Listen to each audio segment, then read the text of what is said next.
چند سال پیش یه همکلاسی داشتم که موقع سال تحویل یه خرگوش رو می آوردن سر سفره هفسینشون، چون معتقد بودن خرگوش براشون خوششانسی میاره.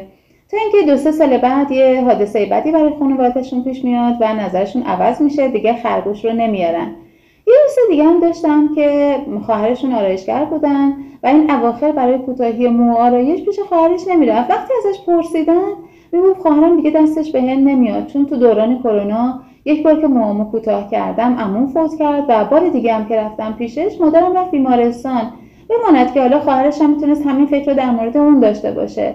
ولی منظورم از گفتن این حرفا چیه؟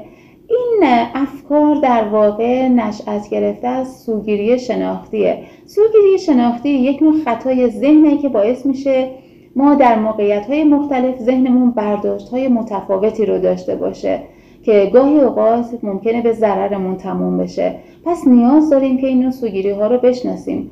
اگر شما هم تمایل دارید که با این خطاها بیشتر آشنا بشید، لطفاً نظرتون رو برای من بنویسید تا در ویدیوهای بعدی بیشتر در موردش صحبت کنیم.